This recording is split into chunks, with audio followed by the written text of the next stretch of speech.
ముందుగా మన తండ్రి అయిన దేవునికి, ప్రభు అయిన యేసుక్రీస్తు ద్వారా వేవేల కృతజ్ఞతాస్తుతులు చెల్లిస్తూ, ఈ యొక్క మార్నింగ్ ప్రేయర్ ద్వారా లేఖనం ఏమి చెప్పుచున్నది అని ఆలోచించి అనేక మందిని ఆలోచింపు చేయడానికి చేరువచ్చినటువంటి మీ అందరికీ కూడా ప్రభు అయిన యేసుక్రీస్తు నామములో శుభాభివందనములు తెలియజేస్తూ, సోదరులు అప్పారావు గారి ప్రారంభ ప్రార్థన ద్వారా ఈనాటి మార్నింగ్ ప్రేయర్ కార్యక్రమమును మనం ప్రారంభించుకుందాము.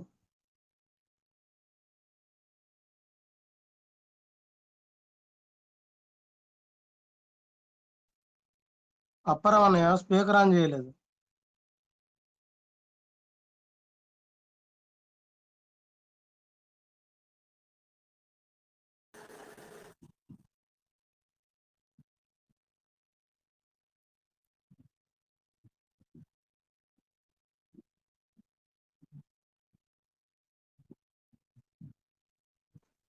అప్పారావు అన్నయ్య మీ వాయిస్ వినిపించట్లేదు. హలో రవి, చేయండి. సర్వోన్నతుడవు, మహోన్నతుడవు, మహాగణుడు అయిన మా తండ్రి, మీ ఘనమైన, పరిశుద్ధమైన, బహుశ్రేష్టమైన, బహుబలమైన మీ నామమునకు కృతజ్ఞతలు, స్తుతులు, స్తోత్రాలు చెల్లించుకుంటున్నాం తండ్రి. ఈ ఉదయ కాలమందు ఫోను కాంటాక్ట్ ద్వారా మమ్మల్ని సమకూర్చి తండ్రి మీ యొక్క లేఖనాన్ని చదువుకోవటానికి, తండ్రి మీ నామమును ప్రార్థించుకున్నటకు మీరు మా ఎడల చూపించిన ఈ గొప్ప ప్రేమను బట్టి, దయను బట్టి మీకు ప్రత్యేకంగా కృతజ్ఞతాస్తుతులు చెల్లించుకుంటున్నాం తండ్రి. ఈ సమయంలో చేరి వచ్చినటువంటి సేవకులను, మీ పిల్లలను దీవించమని ప్రార్థిస్తున్నాం. ఈ సమయంలో నాయన రావలసిన వారిని సకాలంలో నడిపించమని వేడుకుంటున్నాం. వాక్యాన్ని బోధించటానికి సిద్ధపడిన మీ కుమారులను దీవించి వివేకమును, జ్ఞానమును, బలమును, శక్తినిచ్చి మీరే ఘనత పొందమని ప్రార్థిస్తున్నాం. ఈ కార్యక్రమాన్ని నైనా మేము మొదలు పెట్టుకొని పోవచ్చుండగా ఆది నుంచి అంతం వరకు క్రమముగా, మర్యాదగా మీ నామమునకు మహిమ కలుగునట్లుగాను, మీ సన్నిధిలో మేము కనికరింపబడినట్లుగాను మాకు కావలసిన సహాయమును అందించి మీరే ఘనత, మహిమ పొందమని యేసుక్రీస్తు ప్రభువు నామమున ప్రార్థించి అడిగి వేడుకుంటున్నాం తండ్రి. ఆమెన్. వందనాలండి అందరికీ. ప్రార్థన చేసినటువంటి సోదరులు అప్పారావు గారికి వందనములు తెలియజేస్తూ, మన మధ్యలో సోదరులు లాలయ్య గారు మొదటి కీర్తనగా పాడి వినిపిస్తారు. తర్వాత రెండో కీర్తనగా స్వామి గారు పాడి వినిపిస్తారు.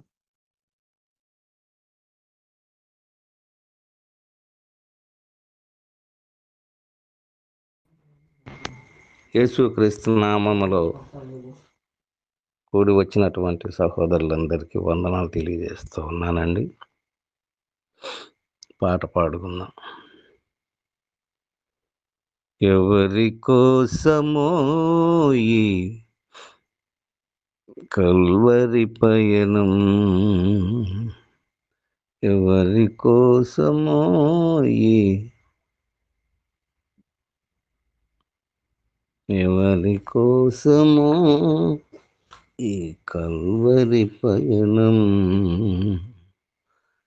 నీ కోసమే, నా కోసమే కల్వరి పయనం, ఈ కల్వరి పయనం, కల్వరి పయనం, ఈ కల్వరి పయనం, ఎవరి కోసమో ఈ ఎవరి కోసమో ఈ కల్వరి పయనం.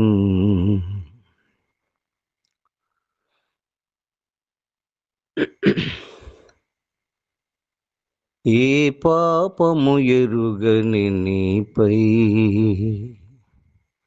ఈ పాపలోకమే శిక్ష వేసిందా,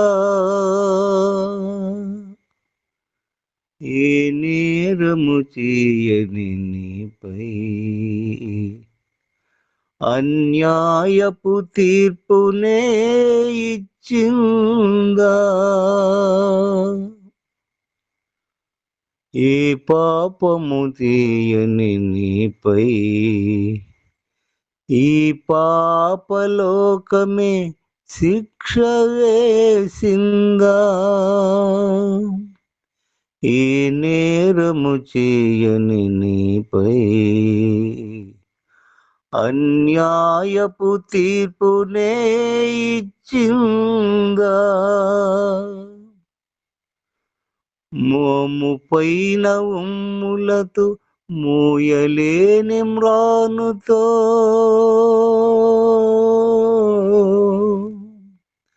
మోము పైన ఉమ్ములతో మోయలేని మ్రానుతో తడబడుతూ నడిచావా?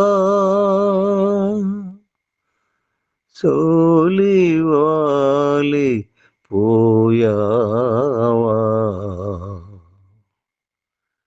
ఎవరి కోసమో ఈ ప్రాణత్యాగము, ఎందుకోసమో ఈ కల్వరి పయనం?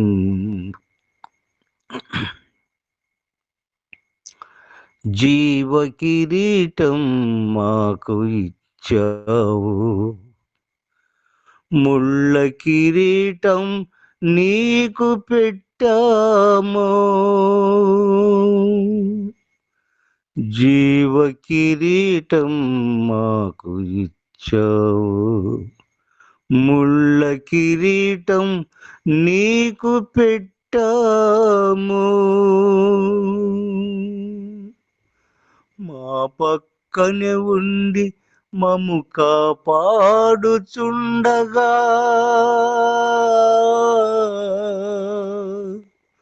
మా పక్కనే ఉండి మము కాపాడుచుండగా, నీ పక్కలో బళ్ళెముతో ఒక్క పోటు పొడిశాము. వీరేమి చేస్తున్నారు వీరెరుగరు, వీరిని క్షమించు అని వేడుకున్నావా?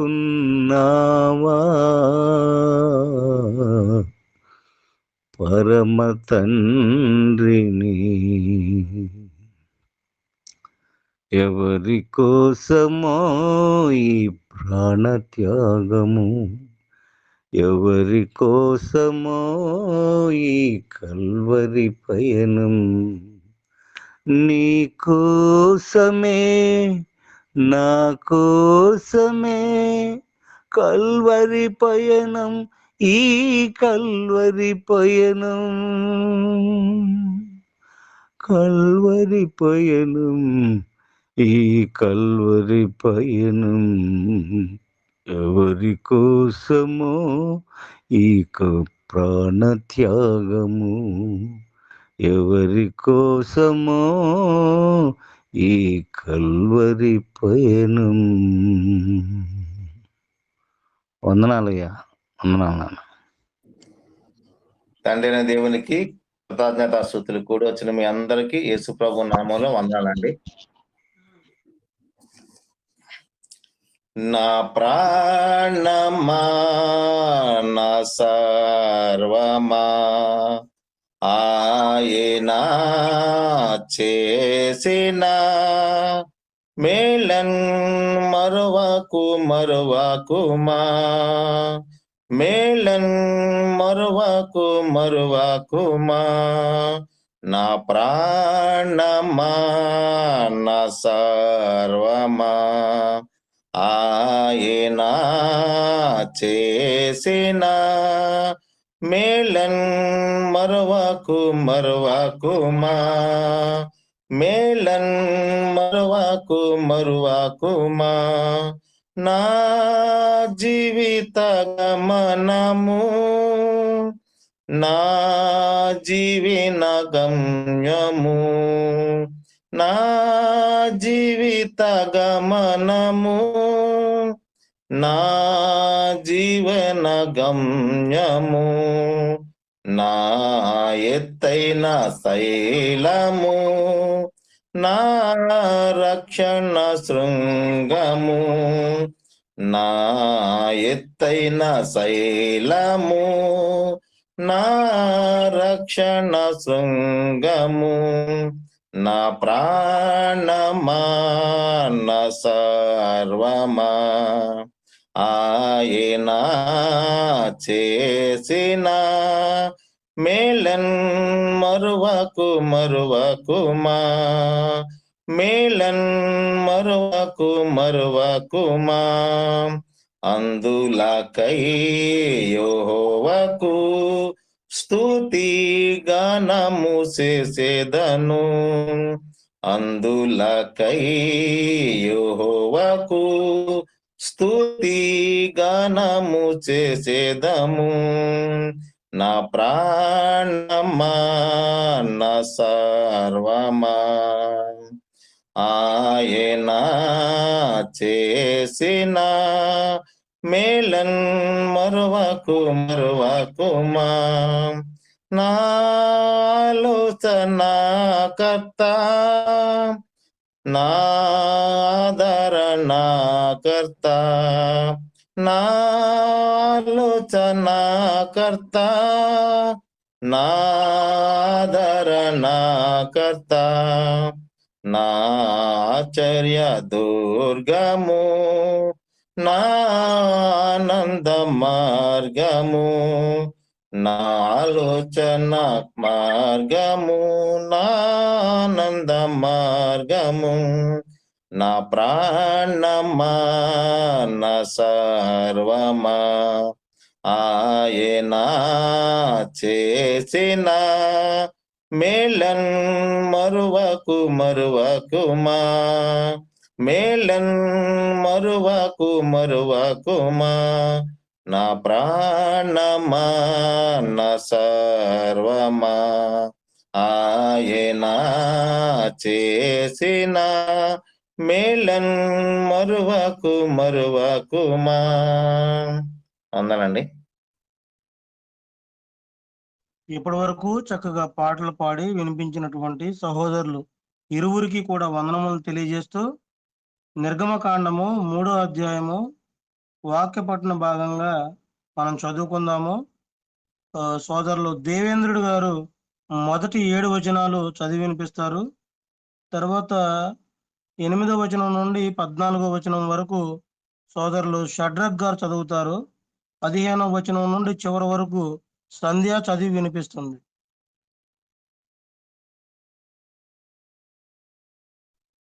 దేవేంద్ర అన్నయ్య స్పీకర్ ఆన్ చేయండి.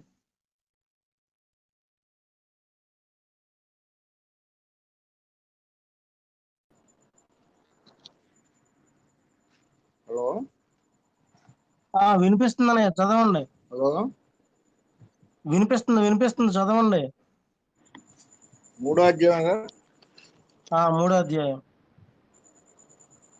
మోషే మిద్యాను యాజకుడై ఇత్రో తను మామ మందను మేపుతూ ఆ మందను అరణ్యము అవతాలకు తోలుకొని దేవుని పర్వతమైన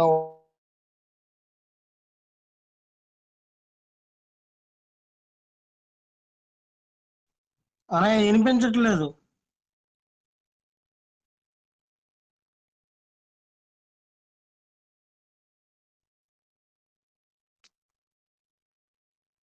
సరే నేను చదువుతున్నానండి. మోషే మిద్యాను యాజకుడైన ఇత్రో అను తన మామ మందను మేపుచు ఆ మందను అరణ్యము అవతలకు తోలుకొని దేవుని పర్వతమైన హోరేబుకు వచ్చెను. ఒక పొద నడిమిని అగ్ని జ్వాలలో యెహోవా దూత అతనికి ప్రత్యక్షమాయెను. అతడు చూచినప్పుడు అగ్ని వలన ఆ పొద మండుచుండెను గాని పొద కాలిపోలేదు. అప్పుడు మోషే ఆ పొద ఎలా కాలిపోలేదో నేను ఆ తట్టు వెళ్ళి ఈ గొప్ప వింత చూచెదననుకొనెను. దానిని చూచుటకు అతడు ఆ తట్టు వచ్చుట యెహోవా చూచెను. దేవుడు ఆ పొద నడుమ నుండి మోషే మోషే అని అతనిని పిలిచెను. అందుకు అతడు చిత్తము ప్రభువా అనెను. అందుకు ఆయన దగ్గరకు రావద్దు, నీ పాదముల నుండి నీ చెప్పులు విడువుము, నీవు నిలిచి ఉన్న స్థలము పరిశుద్ధ ప్రదేశము అనెను. మరియు ఆయన, నేను నీ తండ్రి దేవుడను, అబ్రహాము దేవుడను, ఇస్సాకు దేవుడను యాకోబు దేవుడను అని చెప్పగా మోషే తన ముఖమును కప్పుకొని దేవుని వైపు చూడవెరచెను. మరియు యెహోవా ఇట్లనెను, నేను ఐగుప్తులోనున్న నా ప్రజల బాధను నిశ్చయముగా చూచితిని. పనులలో తమను కష్టపెట్టు వారిని బట్టి వారు పెట్టిన మొరను వింటిని. వారి దుఃఖములు నాకు తెలిసే ఉన్నవి. షద్రక్ గారు మీరు చదవండి, స్పీకర్ ఆన్ చేయండి.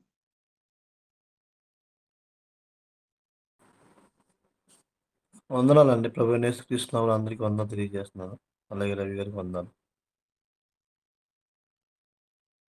కాబట్టి ఐగుప్తీయుల చేతుల నుండి వారిని విడిపించుటకును ఆ దేశము నుండి విశాలమైన మంచి దేశమునకు అనగా కనానీయులకు, హిత్తీయులకు, అమోరీయులకు, పెరిజీయులకు, హవీయులకు, ఎబెసీయులకు నివాస స్థానమై పాలు తేనెలు ప్రవహించు దేశములకు వారిని నడిపించుటకును దిగివచ్చి ఉన్నాను. ఇశ్రాయేల మొర నిజముగా నా యొద్దకు చేరినది. ఐగుప్తీయులు వారిని పెట్టుచున్న హింస సూచితిని కాగా, రమ్ము, నిన్ను ఫరో వద్దకు పంపెదను.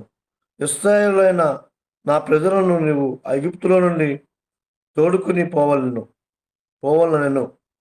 అందుకు మోషే, నేను ఫరో యొద్దకు వెళ్ళుటకును ఇశ్రాయేలును ఐగుప్తులో నుండి తోడుకుని పోగొట్టుకును ఎంతటి వాడనని దేవునితో అనగా, ఆయన నిశ్చయముగా నేను నీకు తోడై ఉందును, నేను నిన్ను పంపితున్నందుకు ఇది నీకు సూచన.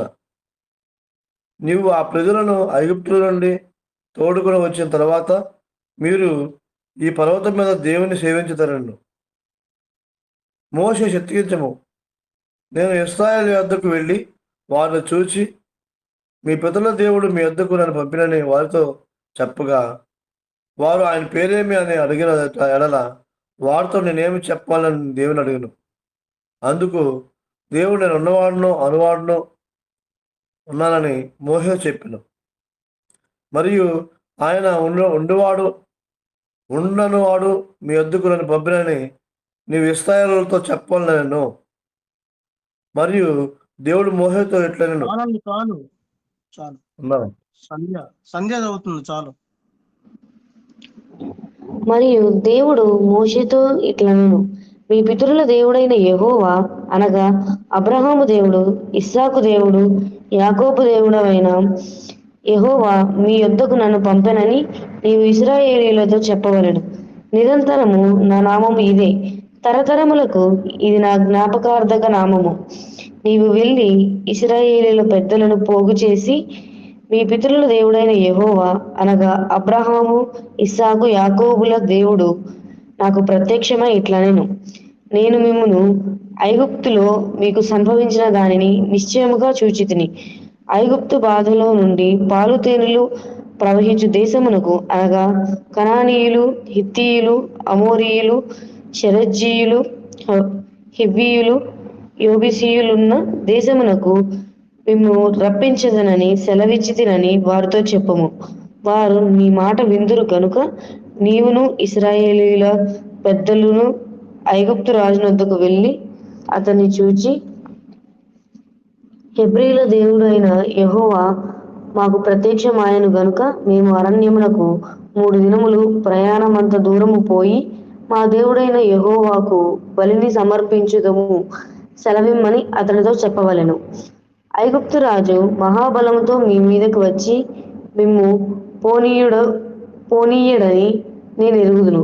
కానీ నేను నా చెయ్యి చాపి ఐగుప్తు మధ్యమున నేను చేయదలిచి ఉన్న నా అద్భుతములన్నిటినీ చూపి దాన్ని పాడు చేసేదను.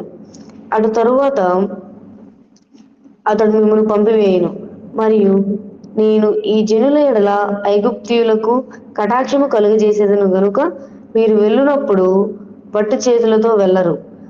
ప్రతి స్త్రీయు తన పొరుగు దానిని, తన ఇంట నుండు దానిని వెండి నగలను, బంగారు నగలను, వస్త్రములను ఇమ్మని అడిగి తీసుకొని మీరు వాటిని మీ కుమారులకును మీ కుమార్తెలకు ధరింపజేసి ఐగుప్తీయులను దోచుకుందురనెను. ఇప్పటి వరకు చక్కగా ఈ యొక్క మూడవ అధ్యాయం అంతటిని కూడా చదివి వినిపించినటువంటి సహోదరి వందనములు తెలియజేస్తూ సోదరులు అనిల్ గారు ఈ యొక్క అధ్యాయమును చక్కగా వివరించవలసిందిగా ప్రేమతో ఆహ్వానిస్తున్నాము. తండ్రి అయిన దేవునికి కృతజ్ఞతాస్తుతులు. అదే విధముగా కూడి ఉన్న సహోదరులకు ప్రతి ఒక్కరికి కూడా ప్రభువును రక్షకుడునైన యేసుక్రీస్తు నామమున అందరికీ వందనాలు తెలియజేస్తూ ఉన్నాను. ప్రియులారా, శనివారం రోజున మనము 2వ అధ్యాయాన్ని అధ్యయనం చేశాం. 2వ అధ్యాయాన్ని పరిశీలన చేసినప్పుడు మోషే పుట్టినప్పుడు పరిస్థితులు కఠినంగా ఉండడం, అతనిని నదిలో పారవేయడం, ఆ బిడ్డని ఫరో కుమార్తె తీసుకుని పెంచడం, పెంపకానికి మరలా తిరిగి యొకోబేదుకే మోషే తల్లికి ఇవ్వడం అనే విషయాలు మనం చూసాం. అయితే కాలం కొంత ముందుకు వెళ్ళినప్పుడు పరిశీలన చేస్తూ ఉన్నప్పుడు ఒక 40 సంవత్సరముల తర్వాత మోషే తన జనులను చూడడానికి వచ్చినప్పుడు అన్యాయంగా బాధింపబడుతున్న వారిని చూచి అన్యాయాన్ని తట్టుకోలేక ఆయన ఒక చిన్నపాటి యుద్ధం చేయడం అనేది పరిశీలన చేశాం. అయితే మోషే పరిస్థితి అయితే ఎలా ఉంది, జనాల పరిస్థితి ఎలా ఉందో ఒకసారి చూసి మనం ముందుకు వెళదాం. నిర్గమకాండము 2వ అధ్యాయము 23వ వచనాన్ని పరిశీలన చేద్దాం.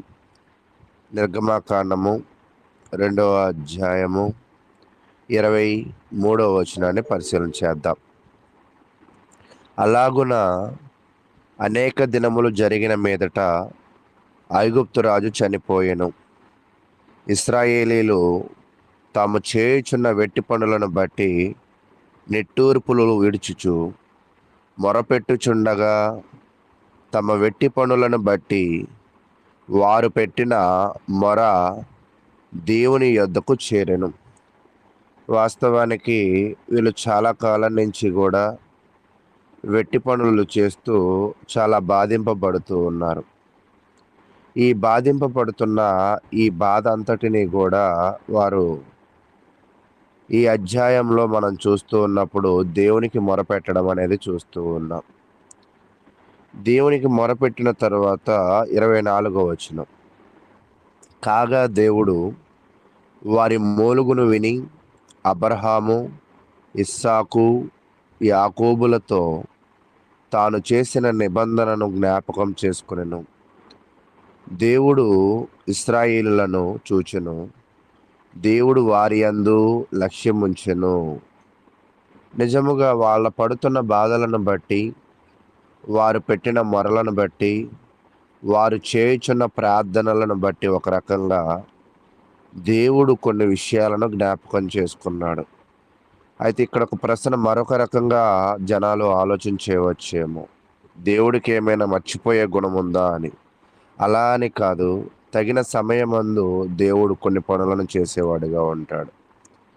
దేవుడి యొక్క దృష్టి ఎప్పుడు కూడా కీర్తనల గ్రంథము 34వ అధ్యాయము 15వ వచనాన్ని మనం పరిశీలన చేస్తూ ఉన్నప్పుడు, ప్రభువు కళ్ళు నీతిమంతుల మీద ఉన్నాయి మరియు ఆయన చెవులు వారి మొరవైపు ఉన్నాయి అనే విషయాన్ని కూడా మనం చూస్తూ ఉన్నాం. కాబట్టి దేవుడి దృష్టి ఎప్పుడూ కూడా మన మీదే ఉంటూ ఉంటాయి. కాబట్టి ప్రియులారా, ఇశ్రాయేలు ప్రజలు ఎంతలాగా బాధలు అనుభవిస్తున్నారు, ఎంతలా ఇబ్బంది పడుతున్నారు అనేది ప్రతిదీ కూడా దేవుడు పరిశీలన చేస్తూ ఉన్నాడు. పరిశీలన చేసిన తర్వాత ఇప్పుడు మోషే ఎక్కడ ఉన్నాడంటే, ఇప్పుడు 3వ అధ్యాయానికి వద్దాం. ఈరోజు ధ్యానించవలసింది నిర్గమకాండము 3వ అధ్యాయం 1వ వచనం. మోషే మిద్యాను యాజకుడైన ఇత్రోను తన మామ మందను మేపుచు ఆ మందను అరణ్యము అవతలకు తోలుకొని దేవుని పర్వతమైన హోరేబుకు వచ్చాను. అయితే ఇక్కడ మోషే గురించి మీకు ఒక విషయాన్ని నేర్పించాలనుకుంటున్నాను. మోషే జీవితాన్ని పరిశీలన చేస్తున్నప్పుడు 3 భాగాలుగా చూడొచ్చు. మొదటి భాగమేమో ఆయన 0 నుంచి 40 సంవత్సరాల దాకా ఫరో ఆధ్వర్యంలో పెరిగిన వ్యక్తి. 40 నుంచి 80 దాకా మనం చూస్తున్నప్పుడు మిద్యాను దేశంలో పెరిగిన వ్యక్తి. తర్వాత 80 నుంచి 120 దాకా చూస్తున్నప్పుడు ఆయన నాయకుడిగా వ్యవహరించిన వ్యక్తి. దేవుడైతే అతన్ని నాయకుడిగా స్థిరపరుస్తూ ఉన్నాడు ఈ అధ్యాయంలో. ఆయన నాయకుడు కావడం కొరకే ఆయన సకల విద్యలను అభ్యసించిన పరిస్థితి మనం చూస్తూ ఉన్నాం. ఆయన నాయకుడు కావడం కొరకే గొర్రెల కాపరిగా జీవించిన పరిస్థితులు చూస్తూ ఉన్నాం. అవును, అందుకే అపోస్తుల కార్యంలో ఏమంటాడంటే మోషే గురించి సకల విద్యలను అభ్యసించిన వాడు. అంటే అతని యొక్క విద్యాభ్యాసములు చివరికి ఎవరి కొరకు ఉపయోగించే పరిస్థితి అంటే అతని యొక్క గొర్రెల కాపరిగా ఉంటూ ఒక కాపరి గొర్రెలను చెదిరిపోకుండా సరైన గమ్యానికి ఎలా చేరుస్తాయో అక్కడ గొర్రెల కాపరిగా ఉండి అతడు సహనమును నాయకత్వమును నేర్చుకున్న పరిస్థితి. మొదటి 40 సంవత్సరములేమో విద్యాభ్యాసాలు, జ్ఞానబుద్ధులు. తర్వాత 40 నుంచి 80 సంవత్సరాలేమో సహనము, నాయకత్వము, గొర్రెల కాపరిగా నేర్చుకుంటున్న పరిస్థితి. ఈ 2 అంటే 40 సంవత్సరాలు, 40 సంవత్సరాలు, ఈ 80 సంవత్సరాల అనుభవము మిగతా 40 సంవత్సరాలలో ఎలా నడుచుకోవాలో మోషేకి నేర్పిస్తున్న పరిస్థితి. అయితే ప్రియులారా, ఈ అధ్యాయాన్ని ఒకసారి వివరణ చూస్తూ ఉన్నప్పుడు 1 నుంచి 3 వరకు చూస్తున్నప్పుడు మోషే ఒక మర్మమైన మంటను ఎదుర్కొంటాడు. 4 నుంచి 6 వచనాలు చూస్తున్నప్పుడు పవిత్రమైన భూమి మరియు దైవిక పరిచర్యం చూస్తూ ఉంటాం. 7 నుంచి 12 వచనాలు చూస్తున్నప్పుడు దేవుడు ఇశ్రాయేలు ప్రజల పక్షాన చూపించిన కరుణ మరియు ఆజ్ఞ అనేది చూస్తూ ఉంటాం. 13 నుంచి 15 వచనాలు చూస్తున్నప్పుడు దేవుడు తనని గురించిన ఇంట్రడక్షన్, అంటే తనను తాను పరిచయం చేసుకుని తన నామాన్ని, జ్ఞాపకార్థ నామాన్ని తెలియచేయడం చూస్తూ ఉంటాం. 16 నుంచి 22 వచనాలు చూస్తున్నప్పుడు తదుపరి ఎలాగ ప్రణాళిక వెళ్ళాలో అనే విషయాలను మోషేకి దేవుడు తెలియజేయడం అనేది చూస్తూ ఉంటాం. అయితే ప్రియులారా, ఇక్కడ మనం నేర్చుకోవాల్సిన విషయాలు 2. ఒకటి ఏంటంటే దేవుడి యొక్క దృష్టి ఎప్పుడు తన బిడ్డల మీద ఉంటుంది. 2, దేవుడు తన బిడ్డలను కాపాడడానికి మోషేని పంపించడం అనేది కూడా మనం చూస్తూ ఉన్నాం. అయితే ఇక్కడ ఒక ఆశ్చర్యకరమైన విషయం ఏమిటంటే 40 ఏళ్ల వయసులో జరిగిన ఒక సంఘటన ఆధారం చేసుకుని కొంచెం ముందుకు వెళదాం. 2వ అధ్యాయం, నిర్గమకాండము 2వ అధ్యాయాన్ని మనం పరిశీలన చేస్తూ ఉన్నప్పుడు 14వ వచనం. అప్పుడు అతడు అన్యాయము చేసిన వానిని చూచి నీవేళ నీ పొరుగు వానిని కొట్టుచున్నావని అడుగుగా అతడు ఆ మీద నిన్ను అధికారిగాను తీర్పరిగాను నియమించిన వాడు ఎవడు? నీవు ఆ ఐగుప్తుయుని చంపినట్లు నన్నును చంపవలనని అనుకునుచున్నావా అనెను. అందుకు మోషే నిశ్చయముగా ఈ సంగతి బయలుపడిననుకొని భయపడెను. వాస్తవానికి పరిశీలన చేస్తున్నప్పుడు అక్కడ హెబ్రీలలో వచ్చిన సమస్యను, న్యాయ అన్యాయాలను ఆయన పరిశీలన చేసి అడుగుతున్నప్పుడు ఆ అన్యాయం చేస్తున్న వ్యక్తి ఏమడుగుతున్నాడంటే నువ్వు మాకు న్యాయం తీర్చడానికి నువ్వెవరు ముందు అని అడిగారు.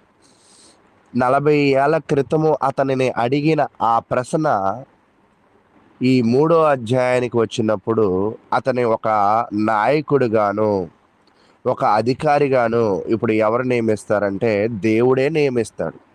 అపోస్తుల కార్యము 7వ అధ్యాయము 35వ వచనం.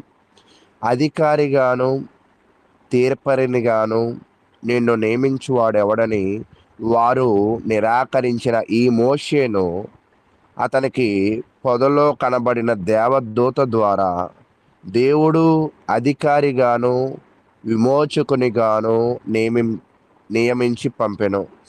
అంటే ప్రజలు మోషేని 40 ఏళ్ల వయసులో నిరాకరిస్తే, తనకి ఏ అధికారం ఉందని ప్రశ్న వేస్తే, 80 ఏళ్ల తరువాత దేవుడే అటువంటి అధికారాన్ని ఇక్కడ ఇచ్చినట్లుగా, దేవుడే ఇతనిని ఒక విమోచకునిగాను, ఒక రక్షకునిగాను, ఒక అధికారినిగాను చేసిన పరిస్థితులను మనమైతే చూస్తూ ఉన్నాం. కాబట్టి ప్రియులారా, ఈ 3వ అధ్యాయంలో మనకేం కనపడుతుంది అంటే, మోషేని ఒక ఇశ్రాయేలు ప్రజలను రక్షించే ఒక రక్షకుడుగా దేవుడు ఎన్నుకోవడం అనేది మనం చూస్తూ ఉన్నాం. అవును, ఒక గొర్రెల కాపరి విమోచకుడుగా మారి ఎలాగా వారిని రక్షించే విధముగా దేవుడు ఎన్నుకుంటున్నాడో చెప్తూ ఉన్నాడు. అయితే ఇక్కడ మరి ముఖ్యంగా ఇంకొక విషయం ఏమిటి అంటే, మనం పరిశీలన చేస్తూ ఉన్నప్పుడు చూడండి, దేవుడు అతనితో ఎలాగ మాట్లాడాడు, ఎలాగా ఇతనిని రక్షకుడుగా విమోచకుడుగా ఎన్నుకున్న సందర్భాన్ని ఒకసారి పరిశీలన చేసి ఇంకా ఈ అధ్యాయాన్ని మనం ముగిద్దాం. 2వ వచనము, నిర్గమాకాండము 3వ అధ్యాయము 2వ వచనము. ఆ పొద నడిమిని అగ్నిజ్వాలలు యెహోవా దూత అతనికి ప్రత్యక్షమాయెను. అతడు చూచినప్పుడు అగ్ని వలన ఆ పొద మండుచుండెను గాని పొద కాలిపోలేదు. అయితే ఇక్కడ సహజంగా ఏదైనా మంట ఉన్నప్పుడు మంట కాసేపటికి ఏమైపోవాలంటే అక్కడ ఉన్న దొంగను కానీ అక్కడ ఉన్న పదార్థాన్ని కానీ మసి చేస్తూ ఉండాలి. కానీ అన్ని అగ్నిలు లాగా ఈ అగ్ని లేదు. ఇక్కడ కనపడుతున్న అగ్ని స్వచ్ఛతకు గుర్తు. ఇక్కడ కనపడుతున్న అగ్ని దేవుని యొక్క శక్తికి గుర్తు. కాబట్టి అగ్ని కనపడుతుంది కానీ పొద కాలుతూ ఉంది కానీ అది పాడైపోవడం లేదు, అది కాలిపోవడం లేదు అనేది మనం చూస్తూ ఉన్నాం. సహజంగా ఇది ఒక వింతగా మోషేకు కనపడుతూ ఉంది. జనరల్గా జనాలందరూ కూడా వింతను పరిశీలించడానికి సమయాన్ని కేటాయించినట్లుగా మోషే కూడా ఈ వింతను పరిశీలన చేస్తూ ఉంటే 4వ వచనము ఒక ఆశ్చర్యకరమైన విషయము. దానిని చూచుటకు అతడు ఆ తట్టు వచ్చుట యెహోవా చూచెను. అంటే తన నడక గొర్రెలను కాచే వైపు నుంచి ఇటువైపు తను ఆకర్షించాడు దేవుడు. ఎలాగంటే పొదను కాల్చడం బట్టి. దేవుడు ఆకర్షించితేనే గాని ఏ మనిషి దేవుడి దగ్గరికి వెళ్ళలేడు అన్న దానికి ఈ వాక్యము కూడా ఒక నిదర్శనమే. అయితే దేవుడే తనను ఆకర్షించినప్పుడు, మోషే తన యొక్క నడవడికను మార్చినప్పుడు ఆ పొదలోంచి దేవుడు ఏం పిలిచాడంటే, ఆ పొద నడుమ నుండి మోషే మోషే అని అతనిని పిలిచెను. అందుకు అతడు చిత్తము ప్రభువా అనెను. నిజంగా చూడండి, ఆ పొదలోంచి సౌండ్ రావడం ఏంటి, దానికి ఈయన వెంటనే యాక్సెప్ట్ చేయడం ఏంటి? ఇక్కడ మోషే తొందరపాటు పడడం కానీ భయపడడం కానీ ఏమి చేయలేదు. దేవుని పిలుపుని అత్యంత తొందరగా ఇతను రిసీవ్ చేసుకోగలిగాడు అంటే నిజంగా ఇతనిలో చాలా దైవభక్తి ఉన్నది అని మనమైతే పరిశీలన చేయాలి. ఇలాంటి సందర్భమే సమూయేలు జీవితంలో కూడా జరుగుతుంది. సమూయేలు అంటే అది అతనికి అంత తొందరగా అర్థం కాని పరిస్థితి. తర్వాత నేర్చుకుంటాడు. నేర్చుకున్న తర్వాత ఏలీ దగ్గర చిత్తము ప్రభువా అనమంటే చిత్తము ప్రభువా అంటాడు. కానీ మోషే ఆల్రెడీ నేర్చుకున్న వ్యక్తిగా ఇక్కడ కనపడుతున్నాడు, దైవభక్తి కలిగిన వ్యక్తిగా కనపడుతూ ఉన్నాడు. ఈ అధ్యాయం నుంచి నేను అండర్లైన్ చేయాలనుకుంటున్న విషయాలు ఏంటంటే, మనము సామర్థ్యతను మనం పెంచుకోగలిగినట్లయితే, ఆత్మీయ జ్ఞానమును మనము పెంచుకోగలిగినట్లయితే దేవుడి మాటలు మనకి తొందరగా అర్థమవుతాయి. దేవుని పిలుపును తొందరగా మనము గ్రహించగలుగుతాం. కాబట్టి ఈ అధ్యాయాన్ని ఎక్కువగా మనము మొత్తాన్ని వివరించే దానిలో మనకి అపోస్తుల కార్యము చాలా సహకారంగా ఉంటుంది. అపోస్తుల కార్యములు 7వ అధ్యాయము 29వ వచనం నుంచి మనం చూస్తూ ఉన్నప్పుడు, మోషే ఆ మాట విని పారిపోయి మిద్యాను దేశంలో పరదేశి అయి ఉండి అక్కడ 2 కుమారులను కనెను. అంటే మోషేకి మిద్యాను దేశంలో ఎంతమంది బిడ్డలు కలిగారు అంటే, సిపోరా ద్వారా 2 బిడ్డలను కలిగారు. 40 ఏండ్లైన పిమ్మట సీనాయి పర్వతమందు ఒక పొదలోని అగ్నిజ్వాలలలో ఒక దేవదూత అతనికి అగుపడెను. అంటే ఇప్పుడు ఇతనికి అగుపడింది ఏమిటి అంటే దేవదూతగా మనం చూస్తూ ఉంటున్నాం. కానీ ఆ దేవదూత యెహోవా నామమును ధరించింది. అలాగే 31వ వచనం, మోషే చూచి ఆ దర్శనమునకు ఆశ్చర్యపడి దాన్ని నిదానించి చూచుటకు దగ్గరకు రాగా, నిజంగా మోషే కూడా ఒక పరిస్థితిని ఎంత నిదానించి చూచాడో దీనిని బట్టి మీకు అర్థమవుతుందా? 40 ఏళ్ల క్రితం చదువుకున్న విద్యా జ్ఞానము, 40 ఏళ్ళు చేసిన గొర్రెల కాపరిలో ఉన్న నాయకత్వ లక్షణాలు, ఒక పనిని, ఒక పరిస్థితిని పరిశీలన చేస్తూ ఉన్నప్పుడు మనకు అర్థమవుతుంది. 32వ వచనం, నేను నీ పితరుల దేవుడను. అంటే ఈ పొదలో నుంచి మాటలు వినపడుతూ ఉన్నాయి. నేను నీ పితరుల దేవుడను, అబ్రహాము, ఇస్సాకు, యాకోబుల దేవుడను అని ప్రభువు వాక్యం వినబడెను. గనుక మోషే వణికి నిదానించి చూచుటకు తెగింపలేదు. అందుకు ప్రభువు, నీ చెప్పులు విడుము, నీవు నిలిచి ఉన్న చోటు పరిశుద్ధ భూమి. అయితే ఇదే సందర్భాన్ని యెహోషువకు కూడా చెప్తూ ఉంటాడు. మరి దేవదూతలు మాట్లాడినప్పుడే కానీ, దేవుని యొక్క పరిస్థితులు మాట్లాడినప్పుడే కానీ ఆ ప్రాంతాన్ని మనము ఒక రకంగా ఒక పరిశుద్ధ భూమిగా చూడడం అనేది మంచిది అనేది మనం నేర్చుకోవాలి. తదుపరి, ఐగుప్తులో నున్న నా ప్రజల దురవస్థను నేను నిదానించి చూచితిని. వారి మూలుగు వింటిని వారిని విడిపించుటకు దిగి వచ్చి ఉన్నాను. నిజంగా దేవుడు తన భక్తుల ప్రార్థన వినడమే కాదు, వారిని కాపాడడానికి మనిషిని పంపించడమే కాదు, ఆయన ఆ ప్రాంతానికి వస్తాడు. రమ్ము, నేనెప్పుడు నిన్ను ఐగుప్తునకు పంపుదునని అతనితో చెప్పెను. అధికారిగాను తీర్పరిగాను నిన్ను నియమించువాడు ఎవడని వారు నిన్ను నిరాకరించిన. నిన్ను గతంలో వాళ్ళు నిరాకరించారు, సరే మంచిదే, కానీ ఇప్పుడు నీ అవసరము, నువ్వు వాళ్ళని విడిపించాల్సిన పరిస్థితి నీ మీద ఉన్నది అని దేవుడు అతనితో మాట్లాడి ఆ విడిపించే సంభాషణను అక్కడ తెలియజేస్తూ ఈ యొక్క అధ్యాయాన్ని మరి మనం ముగిస్తూ ఉన్నాం. 22వ వచనం, 3వ అధ్యాయము 21 నుంచి చదువుదాం. జనుల ఎడల ఐగుప్తులకు కటాక్షము కలిగెను గనుక మీరు వెళ్ళినప్పుడు ఒట్టి చేతులతో వెళ్ళరు.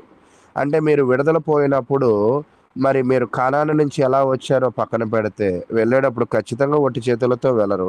ప్రతి స్త్రీయు తన పొరుగు దానిని, తన ఇంట నుండి దానిని వెండి నగలను, బంగారు నగలను, వస్త్రములు ఇమ్మని అడిగి తీసుకుని మీరు వాటిని మీ కుమారులకును మీ కుమార్తెలకును ధరింపజేసి ఐగుప్తులను దోచుకుందరనెను. కాబట్టి ప్రియులారా, దేవుడు ఎప్పుడు కూడా తన బిడ్డలను విడిచిపెట్టే దేవుడు కాదని తెలియజేస్తూ, వాళ్ళని కాపాడడానికి, వారి ప్రార్థనలు వినడానికి దేవుడు ఎప్పుడు సంసిద్ధంగా ఉన్నాడని మనం ఆలోచన చేస్తూ, మరి ఈ యొక్క అధ్యాయాన్ని నాకు ఇచ్చిన సమయాన్ని బట్టి నేను ముగిస్తూ ఉన్నాను. కాబట్టి ఈ అధ్యాయంలో దేవుడు మోషేని ఎన్నుకోవడము, మోషే ఫరో దగ్గరికి వెళ్ళి ఇశ్రాయేలు ప్రజలను విడిపించే ప్రణాళిక వేయడము, వారు అక్కడ నుంచి వెళ్ళేటప్పుడు చాలా ఆస్తిపాస్తులతో తిరిగి వెళ్తారని నిర్ణయం తీసుకోవడం, మోషే ఒక అధికారిగా, ఒక తీర్పరిగా, ఒక విమోచకుడుగా ఉండడం అనేది ఈ అధ్యాయంలో మనం చూస్తూ ఉన్నాం. ఇప్పటి వరకు ఓపిక ఉన్న మీ అందరికీ కూడా ప్రభు నామమున వందనాలు తెలియజేస్తూ ఉన్నాను. ఇప్పటి వరకు చక్కగా నిర్గమకాండము 3వ అధ్యాయమును వివరించినటువంటి సోదరులు అనిల్ గారికి వందనములు తెలియజేస్తూ, ఈరోజు దేవకరణ గారు రాలేదు. దేవకరణ గారికి బదులుగా సోదరులు జాన్ అలెక్స్ గారు మన మధ్యలో ఉన్నారు.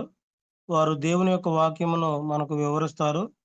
ఇప్పటి వరకు జరిగినటువంటి ఈ యొక్క కార్యక్రమం అంతటి విషయమై, అలాగే జాన్ అలెక్స్ గారి మెసేజ్ కొరకు కూడా ప్రార్థన చేయవలసిందిగా సోదరులు యేసుపాదం గారిని ప్రేమతో ఆహ్వానిస్తున్నాం, ప్రేమతో కోరుకుంటున్నాం. మంచిదండి. ప్రార్థించే అవకాశాన్ని నాకు ఇచ్చిన తండ్రైన దేవునికి స్తుతులు, స్తోత్రములు, కృతజ్ఞతలు తెలియజేసుకుంటూ ఈ అవకాశాన్ని కల్పించిన సోదరులు రవి గారికి వందనములు తెలియజేసుకుంటున్నాను. ప్రార్థన చేసుకుందాం. మమ్మల్ని మిక్కిలిగా ప్రేమించిన ప్రియ పరలోకపు తండ్రి, మీ ఘనమైన ఉన్నతమైన నామానికి మీ ప్రియ కుమారుడును మా ప్రభువును రక్షకుడైన యేసుక్రీస్తు నామంలో మీకు స్తుతులు, స్తోత్రములు, కృతజ్ఞతలు తెలియజేసుకుంటున్నాము తండ్రి. మమ్మల్ని ప్రేమించి ఉదయకాల ధ్యాన కూడికలో మరి ప్రార్థన నుంచి పాటల్లోను, గ్రంథం చదువుటలోను, అలాగే మా సహోదరులు మీ యొక్క దాసుల ద్వారా మరి నిర్గమాకాండము 3వ అధ్యాయాన్ని మరి చక్కగా వివరించేటువంటి అవకాశాన్ని బిడ్డకిచ్చారు. వినే అవకాశాన్ని మాకు ఇచ్చారు. అందును బట్టి కృతజ్ఞతలు తండ్రి. మరో విషయాన్ని మరి బోధిస్తుండగా మీ దాసులైనటువంటి వారికి మరి ఎలాంటి సమాచారం మా ముందుకు తీసుకొస్తున్నారో ఆ విషయాలు స్పష్టంగా వివరంగా మాకు వినిపించడానికి, అలాగే మేము కూడా శ్రద్ధగా, ఆసక్తిగా వాటిని గ్రహించేటువంటి మనసును మాకు దయచేయండి తండ్రి. వింటమే కాకుండా మేమును నాయన మా కుటుంబాలకి, మా సంఘాలకి, సంఘం వెలుపలున్న ప్రతి ఒక్కరికి బోధించుకునేటువంటి సామర్థ్యాన్ని మాకును దయచేయమని కోరుకుంటూ, ఈ మనవులు మీ ప్రియ కుమారుడును మా ప్రభువును రక్షకుడైన యేసుక్రీస్తు నామంలో ఈ మనవులన్నీ అడిగి వేడుకొనుచున్న ప్రియ పరలోకపు తండ్రి. ఆమేన్. ప్రార్థన చేసినటువంటి సోదరులు యేసుపాదం గారికి వందనములు తెలియజేస్తూ, సోదరులు జాన్ అలెక్స్ గారు మన మధ్యలో ఉన్నారు. సార్ వందనాలండి. మిగతా సమయం అంతటిని కూడా మీకు ఇవ్వబడినటువంటి సమయం అంతటిని కూడా మీరు తీసుకుని సంపూర్ణంగా వినియోగించుకుని వాక్యాన్ని బోధించవలసిందిగా మిమ్మల్ని ప్రేమతో ఆహ్వానిస్తున్నాం సార్.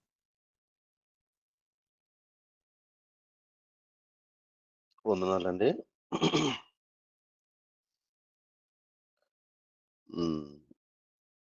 ఈ యొక్క ప్రేయర్ గ్రూప్లో జాయిన్ అయినటువంటి సహోదరులందరికీ, సహోదరులు ఉన్నారో లేదో తెలియదు, వారికి కూడా ఒకవేళ ఉంటే వారికి కూడా నా యొక్క వందనాలు. ప్రత్యేకంగా నన్ను మీకు పరిచయం చేసినటువంటి సహోదరులు అనిల్, సీతారాంపురం, విజయవాడ సువార్థికులకు ప్రత్యేకమైన వందనాలు. ఈ కార్యక్రమాన్ని నడిపిస్తున్నటువంటి రవి గారికి నా యొక్క హృదయపూర్వక వందనాలు తెలియజేస్తున్నాను. ఈరోజు మీ మధ్య దేవుని యొక్క వాక్యాన్ని బోధించుటకు దేవుడు నాకు ఇచ్చినటువంటి ఒక గొప్ప భాగ్యమును బట్టి దేవునికి కృతజ్ఞతాస్తుతులు చెల్లించబద్దునై ఉంటున్నాను.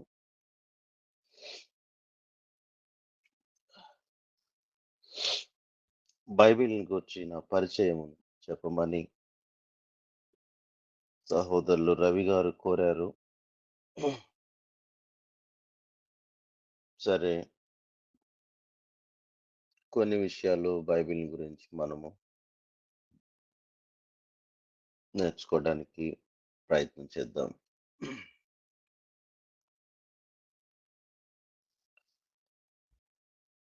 ఈ గ్రూప్లో జాయిన్ అయినటువంటి వాళ్ళంతా క్రైస్తవులే కాబట్టి బైబిల్ గురించి మనము ఎరిగినటువంటి వారముగా కొన్ని విషయాల్ని మనం పరిశీలన చేద్దాం. బైబిల్ అనేటువంటి పదము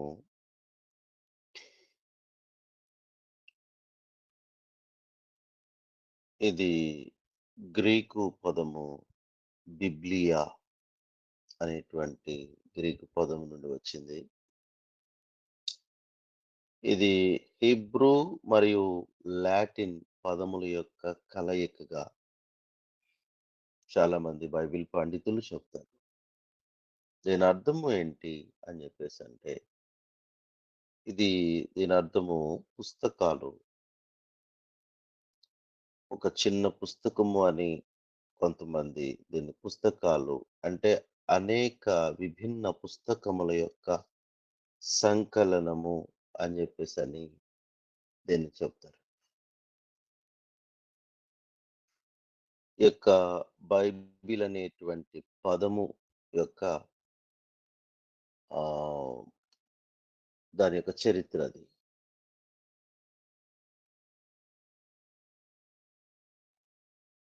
ఈ బైబిల్‌ని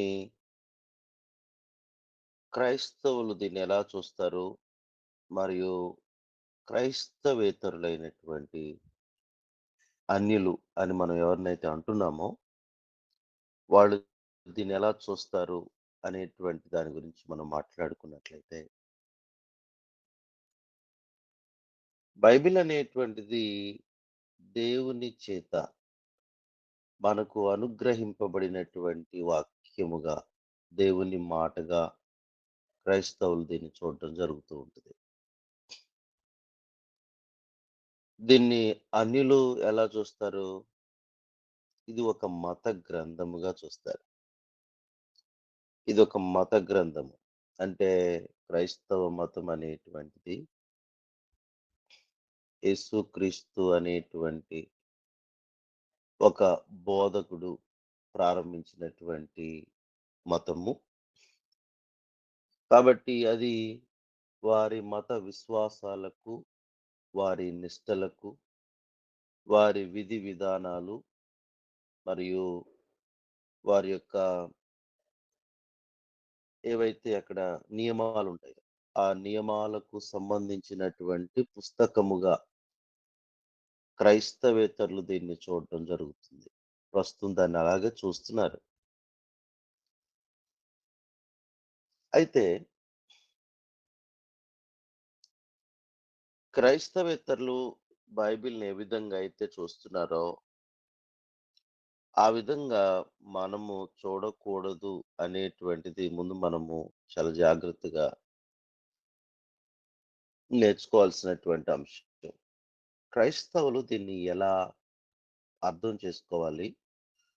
మరియు క్రైస్తవులు దీన్ని లోకమునకు ఎలా పరిచయం చేయాలి?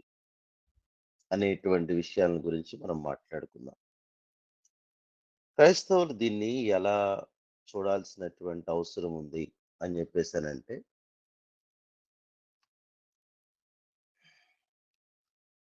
తండ్రి అయినటువంటి దేవుడు మానవుని ఎడల ఆయనకున్నటువంటి ప్రణాళిక, రక్షణ ప్రణాళిక, సంకల్పము, రక్షణ సంకల్పము, salvation, the plan of salvation అని మనం ఏదైతే మాట్లాడుకుంటున్నామో, దాన్ని మనుషునికి తెలియజేయటానికి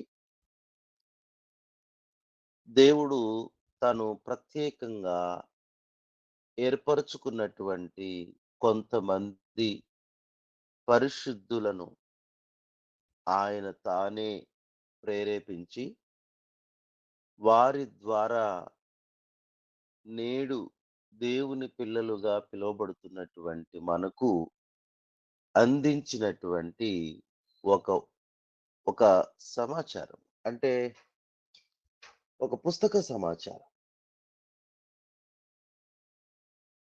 దీన్ని క్రైస్తవులమైనటువంటి మనము ఎలా చూడాలి?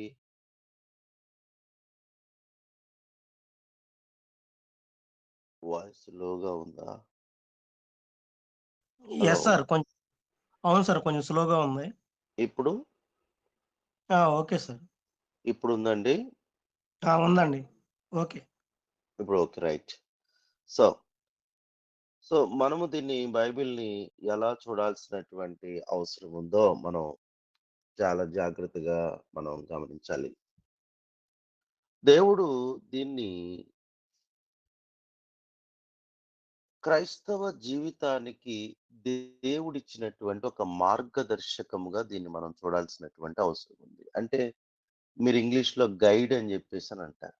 గైడ్. ఇది మన దేవుడు మన చేతిలో పెట్టినటువంటి ఒక మాన్యువల్.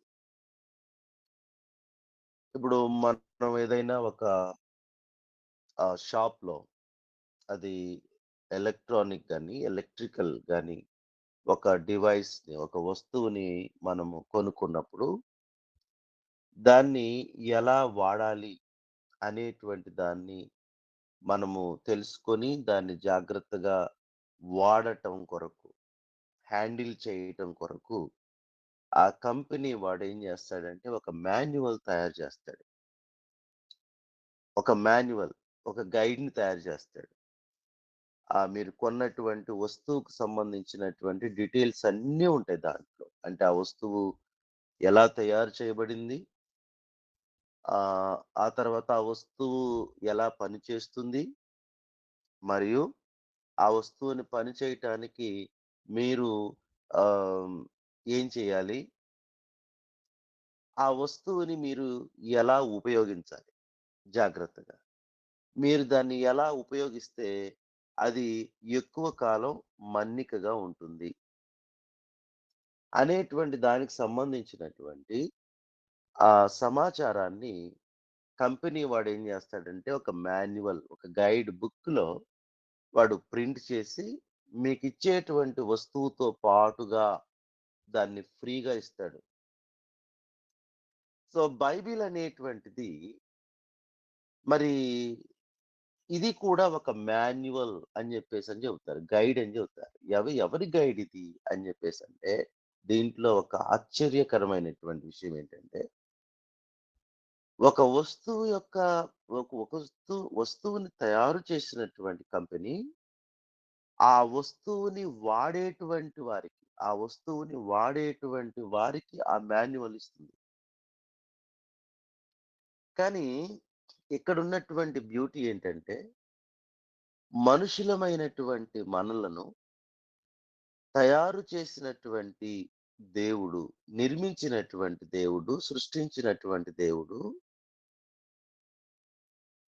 మనము దేవుడు ఒక సృష్టికర్త అయితే, మనము దేవుని చేత సృజించబడినటువంటి ఒక సృష్టము, ఒక వస్తువు లాంటి వాళ్ళమైతే, ఒక పాత్ర లాంటి వాళ్ళమైతే, దేవుడు మనము ఎవరమో, మనము ఎలాగు సృష్టించబడ్డామో, మనము సృష్టింపబడినటువంటి ఉద్దేశ్యం ఏమిటో, మనము చేయవలసిన పనేంటో, మనము ఎలా జీవించాలో, మన జీవన విధానం ఏమిటో, మన గమ్యం ఏమిటో తెలియచేసేటువంటి ఒక పుస్తకాన్ని, లేకపోతే ఒక మాన్యువల్‌ని, లేకపోతే ఒక గైడ్‌ని ఆయన మన చేతిలోనే పెట్టాడు. అంటే ఆ వస్తువు చేతిలోనే పెట్టాడు. ఇది దీనిలో ఉన్నటువంటి బ్యూటీ. సాధారణంగా వేరే ఆహ్, వస్తువుల్లో అయితే ఆ వాడేటువంటి మనిషి చేతికి ఆ మాన్యువల్ ఎళ్తది. వాళ్ళు తీసుకుంటారు. వాళ్ళకిస్తాడు కంపెనీ. కానీ ఇక్కడ దేవుడు మనల్ని సృష్టించి, మనము ఈ యొక్క భూమి మీద ఎలా జీవించాలి, దేవుని యొక్క చిత్తము ఏంటి అనేటువంటి దాన్ని మనం తెలుసుకోవడం కొరకు, దేవుడెవరో తెలుసుకోవడం కొరకు, మనిషి ఎవరో తెలుసుకోవడం కొరకు, మనిషి జీవనం యొక్క విధానం ఏంటో తెలుసుకోవడం కొరకు, ఆ దేవుడు ఆ మాన్యువల్, ఆ పుస్తకాన్ని, ఆ బైబిల్‌ని, ఆ గైడ్‌ని ఆయన మన చేతిలోనే పెట్టాడు. ఆ వస్తువు చేతిలోనే పెట్టాడు. ఇది ఇది ఒక విశేషమైనటువంటి సంగతి. దీన్ని మనం గ్రహించాల్సినటువంటి అవసరం ఉంది. కాబట్టి నిజంగా ఈరోజు ప్రశ్న ఏంటంటే, క్రైస్తవులు దీన్ని ఇలాగే చూస్తున్నారా? క్రైస్తవులు దేవుడు ఏ ఉద్దేశ్యం కొరకైతే ఈ బైబిల్‌ని, ఈ పుస్తకాన్ని మన చేతిలో పెట్టాడో, దీన్ని అలాగే చూస్తున్నారా? లేకపోతే దీనిపైన నానా విధములైనటువంటి అపోహలు, లేకపోతే ఆలోచనలు, భిన్నమైనటువంటి దృక్పథాలు మనుషులు కలిగి ఉన్నారా అని చెప్పేసనంటే, చాలా మంది క్రైస్తవులకు గూడా బైబిల్ అంటే ఏంటో అర్థం కావట్లేదు. చాలా మంది నేను చూసాను. బైబిల్‌ని ఆహ్, బైబిల్‌ని ప్రార్థన చేయటానికి ఉపయోగించేటువంటి ఒక వస్తువుగా కొంతమంది ఉపయోగించటాన్ని నేను చూసా. మీకు తెలుసో లేదో నాకు తెలీదు. ప్రార్థన చేయటానికి ఉపయోగించేటువంటి వస్తువుగా. అంటే కొంతమంది తల మీద ఆ బైబిల్‌ని పెట్టి ప్రార్థన చేస్తూ ఉంటారు. అంటే అది ఆ బైబిల్ అనేటువంటిది ఆ తల మీద పెట్టి ప్రార్థన చేసేటువంటి వస్తువుగా దాన్ని వాడుతున్నారు.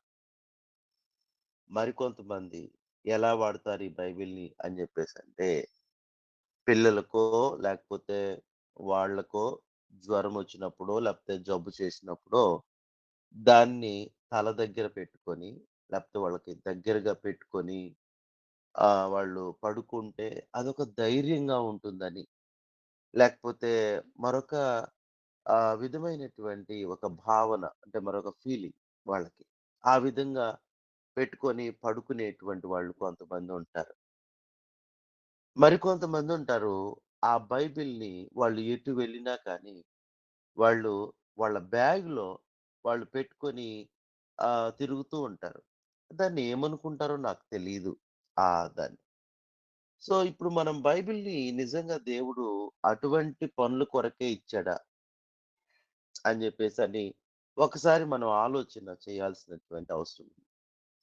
నిజంగా బైబిల్‌ని మనము చదువుకొని క్రైస్తవుడు ఏం జేయాలి అంటే చదువుకొని దాంట్లో ఏముందో తెలుసుకొని మన జీవిత పయనమేంటో, మన జీవిత లక్ష్యమేంటో, మన యొక్క అంటే దేవుడు మనల్ని సృజించినటువంటి ఉద్దేశ్యమేమిటో, లేకపోతే దేవుడు ఏమై ఉన్నాడో, దేవుని యొక్క ఆలోచన విధానమేమిటో మనము తెలుసుకొనుటకు దాన్ని ఉపయోగించాల్సినటువంటి అవసరం ఉంది.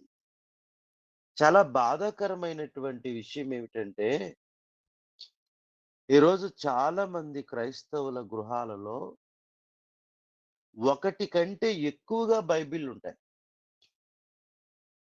బైబిల్లు ఒక్కొక్కరి చేతిలో అంటే ఒక్కొక్కళ్ళ చేతిలో 2 ఉంటాయి. లేకపోతే మనిషికొక బైబిల్ ఉంటుంది. దాదాపుగా ఒక ఫ్యామిలీలో దాదాపుగా ఈజీగా ఒక 3, 4 బైబిల్, 5, 6 బైబిల్లు ఉండేటువంటి ఇండ్లను కూడా మనం చూస్తాం. మంచిదే. ప్రతి మనిషికి బైబిల్ ఉండాల్సిందే. ఎందుకంటే ఇందాక మనం మాట్లాడుకున్నట్టుగా అది మన గైడ్ అది. మనమేంటో తెలియజేసేటువంటి గైడ్. దేవుడెవరో తెలియజేసేటువంటి గైడ్. తర్వాత మన జీవన విధానం ఏంటో, మనం ఏం చేయాలో, ఏం చేయకూడదో అని మనకు నేర్పించేటువంటి ఒక పుస్తకము, ఒక గ్రంథము, ఒక జీవిత మార్గదర్శకత్వాన్ని మనకి చూపించేటువంటి ఒక పుస్తకం అది. ఉండాల్సిందే. కానీ ఎంతమంది దాన్ని మనం చదువుతున్నాం?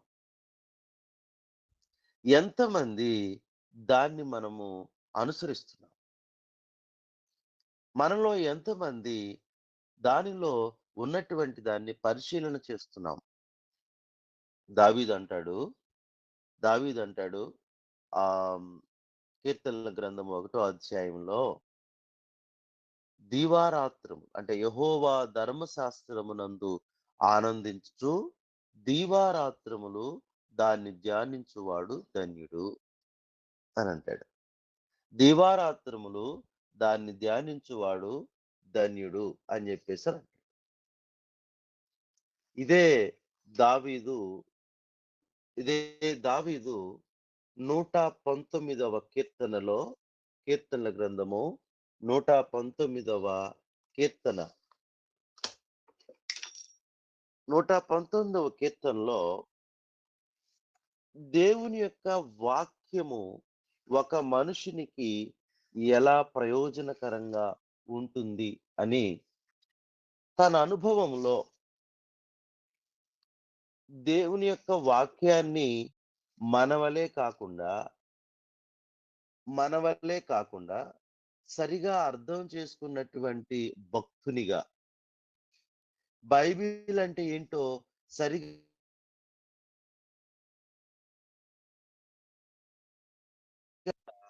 ఆయన ఏం చెబుతున్నాడో మీరు గమనించినట్లయితే 119వ కీర్తన యెహోవా 1వ వచనం నుండి యెహోవా ధర్మశాస్త్రమును అనుసరించి నిర్దోషముగా నడుచుకొనువారు ధన్యులు.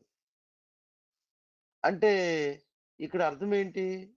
అంటే యెహోవా ధర్మశాస్త్రమును అనుసరించి నడుచుకుంటే మనము నిర్దోషముగా బ్రతకగలమా? అంటే నిర్దోషముగా జీవించగలమా? నిర్దోషము అనేటువంటి పదానికి అర్థం ఏంటి?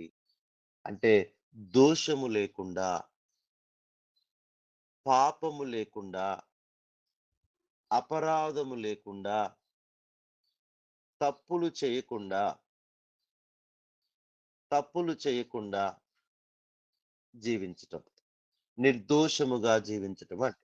అంటే యెహోవా ధర్మశాస్త్రమును అనుసరించి, అంటే ఇక్కడ దావీదు యొక్క ఉద్దేశం ప్రకారము ధర్మశాస్త్రము అనేటువంటిది బైబిల్‌లో ఒక భాగము గనుక, మనము ఆ యొక్క బైబిల్ గురించి మనం మాట్లాడుకుంటున్నాం కాబట్టి, దేవుని యొక్క వాక్యము గనుక, లేదా మన యొక్క ఇప్పుడు మనం మాట్లాడుకుంటున్నటువంటి సబ్జెక్ట్ వైస్‌గా దాన్ని మనం ఆలోచన చేసినప్పుడు, బైబిల్ అనేటువంటిది దేవుడు మనుషులకి ఇచ్చినటువంటి ఒక గైడ్ గనుక, ఒక మార్గదర్శకం గనుక, ఈ మనుషులకు మార్గదర్శకంగా ఇయ్యబడినటువంటి ధర్మశాస్త్రము అనేటువంటి బైబిల్‌లోని పుస్తకాన్ని, లేకపోతే దాన్ని మనం చదువుతున్నప్పుడు, మనం ఎలాగో జీవించే అవకాశం ఉందని దావీదు అంటున్నాడు అని చెప్పేసంటే, నిర్దోషముగా నడుచుకునే అవకాశం ఉందట. నిర్దోషముగా. కాబట్టి క్రైస్తవులు దీన్ని దేని కొరకు వాడాలని అర్థమవుతుంది? అంటే దేవుని ఎదుట, ఈ భూమి మీద దేవుని ఎదుట, మనుషుల మధ్యలో, ఈ ప్రపంచములో మనము అనింద్యులుగా, దోషము లేకుండా, పాపము లేకుండా ఎలా జీవించాలో నేర్పించేటువంటి ఒక పుస్తకం ఇది. ఇది ఒక పుస్తకము. దాన్ని మనం అలాగే చూడాలి. దేవుడిలా దీన్ని మనకి ఇలా పరిచయం చేశాడు. మనం దీన్ని ఇలాగే చూడాలి. ఒకవేళ మీరు అన్యజనులకు దీన్ని పరిచయం చేయాలి అని చెప్పేసంటే, ఇలాగే పరిచయం చేయాలి. కానీ ఈరోజు దురదృష్టవశాత్తు అన్యజనులకు, అంటే దేవుని గురించి తెలియనటువంటి వారికి, క్రైస్తవులు తమ దగ్గర ఉన్నటువంటి ఆ బైబిల్‌ని పరిచయం చేయటం అనేటువంటి దానిలోనే ఫెయిల్ అవుతున్నాము.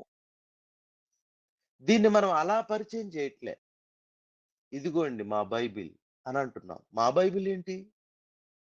మా బైబిల్ ఏంటి? మీ బైబిల్ ఏంటి? మా బైబిల్, మీ బైబిల్ ఏంటి? దీంట్లో నీ పేరుందా? నా పేరుందా? ప్రత్యేకంగా ఇది ఎవరికైనా ప్రత్యేకమైనటువంటి జనాంగానికే ఇవ్వబడినటువంటిదని దేవుడు ఎక్కడైనా చెప్పాడా? ఇది ప్రతి మనుషునికి సంబంధించినటువంటి పుస్తకం. ఈ భూమి మీద ప్రతి మనుషునికి సంబంధించినటువంటి పుస్తకం. ఎందుకు అని చెప్పేసంటే, ఆ మనిషి ఎలా వచ్చాడో తెలియజేస్తుంది దీంట్లో. దీంట్లో ఉంది. మనిషి అనేటువంటి వాడు ఎలా నిర్మించబడ్డాడు? ఎలా సృజించబడ్డాడు? దేవుడు వానికిచ్చిన పనేంటి? దేవుడు వాని కొరకు ఈ యొక్క భూమి మీద ఇంకా ఏం సృజించాడు? వాడి లక్ష్యమేంటి? వాడెక్కడికి వెళ్ళాలి?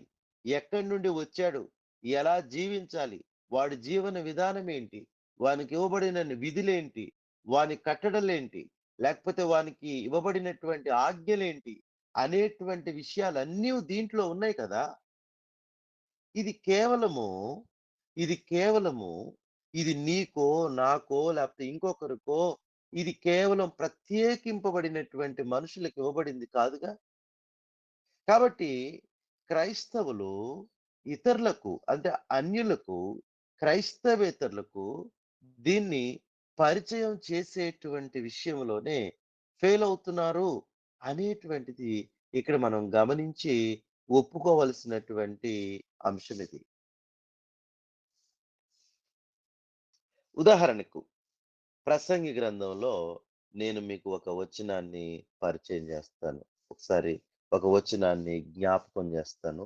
ఒకసారి చూడండి. ప్రసంగి గ్రంథము 12వ అధ్యాయము. ప్రసంగి గ్రంథము 12వ అధ్యాయము. 13, 14 వచనాలను ఒకసారి మీరు గమనించండి. 13, 14 వచనాలు. ఇదంతయు వినిన తరువాత తేలిన ఫలితార్థమిదే. దేవుని యందు భయభక్తులు కలిగియుండి ఆయన కట్టడలను అనుసరించి నడుచుచుండవలెను. మానవ కోటికి ఇదియే విధి. ఈ విధి దేవుడు ఎవరెవరికి ఇచ్చాడట? ఈ విధి ఎవరికి ఇవ్వబడిందట? ఈ ప్రపంచంలో, ఈ భూమి మీద ఒక ప్రత్యేకమైనటువంటి జనాంగానికి ఇది ఇవ్వబడింది, ఈ విధి ఇవ్వబడింది అని చెప్పాడా ఇక్కడ? మానవ కోటికి విధి. అంటే ఇక్కడ ఏ మనుషున్నైనా దేవుడు విడిచిపెట్టాడా? అంటే భూమి మీద ఉన్నటువంటి ప్రతి మనిషిని కవర్ చేశాడుగా. అంటే భూమి మీద ఉన్నటువంటి మానవాళికి మొత్తానికి దేవుడు ఈ విధిని ఇచ్చినట్లుగా దేవుడు ఇక్కడ తెలియజేస్తున్నాడు కదా. అంటే ఈ బైబిల్ అనేటువంటిది ఎవరిది? నీదా, నాదా, లేకపోతే క్రైస్తవులదా, లేకపోతే ఇంకెవరిది, ముస్లిమ్స్దా, లేకపోతే ఒక ప్రత్యేకమైనటువంటి ఇప్పుడు మత సంబంధమైన మనుషులు అనుకుంటున్నారు కదా, ఒక వర్గానిదా? నో. ఈ బైబిల్లో ప్రతి మనిషి గురించి ఉంది. మానవ కోటి అంటే ఈ భూమి మీద ఉన్నటువంటి ప్రతి మనిషికి ఇది రిలేటెడ్ బుక్. ఇది ప్రతి మనిషికి సంబంధించినటువంటి పుస్తకం. దేని కొరకు ఇచ్చాడు దీన్ని? ఇక్కడ చెబుతున్నాడు, దేవుని యందు భయభక్తులు కలిగి ఉండి, అంటే మానవ కోటి అంతా, మానవాళి అంతా దేవుని యందు భయభక్తులు కలిగి ఉండి ఆయన కట్టడలను అనుసరించుచు ఆ దేవుని ఎదుట నిర్దోషముగా నడవటానికి ఇవ్వబడినటువంటి విధట, లేకపోతే నడవటానికి ఎలా నడవాలో తెలియజేసేటువంటి పుస్తకము, గైడ్ ఇది, జీవితానికి మార్గదర్శకం ఇది. కాబట్టి దయచేసి దీన్ని మనము సరిగా ముందు మనం అర్థం చేసుకుందాం.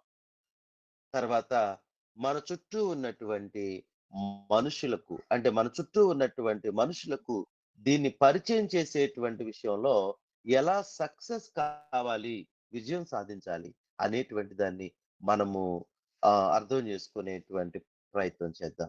ఎందుకంటే ఇక్కడ దారుణమైనటువంటి విషయం ఏంటంటే, మనం ఎప్పుడైతే ఇది మాది, ఇది మాకు సంబంధించింది అని చెప్పేసి అని కొంతమంది తెలియక దీన్ని చెబుతున్నారో, వేరే ఇతరులు ఇది వాళ్ళది కాదు అనుకొని, వాళ్ళకి సంబంధం లేనిది అనుకొని, ఇది వాళ్ళకి సంబంధించినటువంటిది కాదు అనుకొని, ఇది వాళ్ళని ద్వేషించేది అనుకొని, వాళ్ళ పైన అంటే ఇతరుల పైన ఈ యొక్క క్రైస్తవులు అనేటువంటి వారికి ద్వేషాన్ని నింపేది, పెంచేది అని వాళ్ళు అనుకొని దీన్ని ఏం చేస్తున్నారంటే, అంటే ఈ దేవుడు సమస్త మానవాళి కొరకు ఇచ్చినటువంటి ఈ బైబిల్ని వాళ్ళు ఏం చేస్తున్నారు అని చెప్పేసి అంటే కాల్చేస్తున్నారు, చించేస్తున్నారు, దీని గురించి నెగిటివ్ గా మాట్లాడుతున్నారు, దీన్ని అవమానపరుస్తున్నారు, దీన్ని అవహేళన చేస్తున్నారు, దీని గురించి తప్పుగా మాట్లాడుతున్నారు, దీన్ని ఒక బూతు పుస్తకంగా మాట్లాడుతున్నారు, దీన్ని ఒక నల్ల పుస్తకంగా మాట్లాడుతున్నారు, దీన్ని మరొక విధంగా చూస్తున్నారు. వాళ్ళు ఆ విధంగా చూడడానికి గల కారణం వాళ్ళు కాదండి, మనమే. ఇది కేవలం మనకు సంబంధించినటువంటి పుస్తకంగా, ఇది మనకివ్వబడినటువంటి పుస్తకంగా మాత్రమే దీన్ని మనము సమాజానికి పరిచయం చేసినందువలన దీనిపైన ఇతరులు ద్వేషాన్ని నింపుకుంటున్నారు, ద్వేషాన్ని పెంచుకుంటున్నారు. అది మన లోపమే, అది మన వైఫల్యమే. కాబట్టి ప్రియులారా, మనము ఈ యొక్క బైబిల్ని, దేవుని యొక్క వాక్యము అనబడినట్టు, దేవుని యొక్క వాక్యముతో నింపబడినటువంటి ఈ పుస్తకాన్ని, దేవుని యొక్క మాటతో ఇది నింపబడినటువంటి ఈ పుస్తకాన్ని దేవుని యొక్క ఉద్దేశములను, మానవుని యెడల దేవుని యొక్క సంకల్పాన్ని బయలుపరిచినటువంటి ఈ పుస్తకాన్ని ఇతరులకు పరిచయం చేసేటువంటి విషయంలో మనం జాగ్రత్తగా ఉండాల్సినటువంటి అవసరం ఉంది. జాగ్రత్తగా ఉండాల్సినటువంటి అవసరం ఉంది. ఒకవేళ మనం అక్కడ ఫెయిల్ అయితే ఖచ్చితంగా దేవుడు కూడా ఈ విషయంలో మనల్ని లెక్క అడిగేటువంటి అవకాశం ఉంది. ఎందుకు అని చెప్పేసంటే, దేవుని పిల్లలమైనటువంటి మనం అంటే మొదట దేవుని పిల్లలమైనటువంటి మనం. అంటే ఈరోజు మనము ఎవరినైతే అన్యులు, ఇతరులు, దేవునికి దూరస్తులు అని చెప్పేసని అంటున్నామో, వాళ్ళు ఇన్ లేటర్ డేస్ అంటే తర్వాత రోజుల్లో వాళ్ళు కూడా మనలాగనే మనతో పాటుగా దేవుని పిల్లలు అని పిలువబడేవారు వాళ్ళు. వాళ్ళు కూడా మనతో పాటు చేర్చబడే వాళ్ళే. వాళ్ళేం బయట వాళ్ళు కాదు. ఒకసారి మీరు పాత నిబంధన, క్రొత్త నిబంధనలో మీరు గమనించినట్లయితే, ఈరోజు మనము క్రైస్తవులమని చెప్పుకుంటున్నటువంటి మనమెవరము? మనం అన్యజనులము. ఒకప్పుడు ఇజ్రాయేలుతో సహపౌరులము కాదు. వాగ్దాన నిబంధన లేనటువంటి వాళ్ళం. దేవుణ్ణి ఎరగనటువంటి వాళ్ళం. దేవునికి దూరస్తులము. కానీ ఈరోజు మనం చాలా ధైర్యంగా మేము దేవుని పిల్లలము అని చెప్పుకుంటున్నాం. మరి అంటే మొదట్లో మనం కూడా దేవునికి దూరస్తులమేగా. మొదట మనం కూడా అన్యజనులమని పిలువబడిన వారమేగా. కాబట్టి మనము ఇప్పుడు దేవుని పిల్లలుగా ఇజ్రాయో ఇజ్రాయేలీలతోడి వారసులుగా మనము చేర్చబడ్డాం. కాబట్టి ప్రస్తుతం మనం కాకుండా ఇంకా లోకంలో ఎవరైతే అన్యజనులు ఉన్నారో వాళ్ళు కూడా తర్వాత మనతో జాయిన్ అవుతారు. వాళ్ళు కూడా మనతోనే వస్తారు. అందుకేగా మీరు సువార్త ప్రకటించేది. అందుకేగా మనం సువార్తను ప్రకటించేది. తెలియనటువంటి వాళ్ళకి తెలియజేసే దాని కొరకే గదా! అంటే ఈరోజు దేవుని పిల్లలు కాని వాళ్ళు, ఈరోజు దేవుని పిల్లలు దేవునికి దూరంగా ఉన్నవాళ్ళు అలాగే ఉంటారా? వాళ్ళు కూడా రేపు మనతో పాటుగా వచ్చి దేవుని సన్నిధిలో కూర్చోవాలని దేవుడు కోరుకుంటున్నాడుగా. అవును. పేతురు రాసినటువంటి 2వ పత్రిక 3వ అధ్యాయము 9వ వచనంలో దేవుడేమంటాడు? కొందరు ఆలస్యమని ఎంచుకున్నట్లు ప్రభు తన వాగ్దానమును గురించి ఆలస్యం చేయవాడు కాడు గాని ఎవడును నశింపవలనని ఇచ్చింపక ఆయన అందరి ఎడల దీర్ఘశాంతమును కలిగి మారు మనసు పొందవలనని, మనందరము మారు మనసు పొందవలనని, లేక ఇంకా ఎవరైతే దేవుణ్ణి ఎరగలేదో తెలుసుకోలేదో వాళ్ళు కూడా మారు మనసు పొందవలనని వారి ఎడల దీర్ఘశాంతం కలిగి ఉన్నాడు కదా. మరి మనకెందుకు ఆ దీర్ఘశాంతం లేదు? మనమెందుకు ఈ యొక్క క్రైస్తవ్యాన్ని లేకపోతే దేవుడు క్రైస్తవ్యానికి లేకపోతే మనము దేవుని పిల్లలుగా జీవించడానికి, దేవుని ఎదుట నిర్దోషులుగా లేకపోతే అనింద్యులుగా జీవించడానికి మన చేతిలో ఉంచినటువంటి ఈ బైబిల్ అనేటువంటి ఈ పుస్తకాన్ని మనం ఎందుకు సరిగా అర్థం చేసుకోవట్లేదు? మనము ఇతరులకు పరిచయం చేసేటువంటి విషయంలో ఈ విషయంలో ఎందుకు మనం ఫెయిల్ అవుతున్నాం? దీన్ని కేవలం మన మన గ్రంథము మనకు సంబంధించినటువంటి గ్రంథం అని ఎందుకు మనం చెబుతున్నాం? ఒకవేళ ఇది మనదే అయితే మరి ఈరోజు చాలా మంది ఈ మధ్య కాలంలో కొంతమంది గిడ్యోన్ బైబిల్ సొసైటీ అనేటువంటి వాళ్ళు మా దగ్గరికి వచ్చారు. మా దగ్గరికి వచ్చి, బ్రదర్ మేము ఈ విధంగా ఒక బైబిల్స్ ని ప్రింట్ చేసి ఇంకా ఒక రిమోట్ ఏరియాస్ లో తెలియనటువంటి వాళ్ళకి బైబిల్ జైల్లో, హాస్పిటల్స్ లో, స్కూల్స్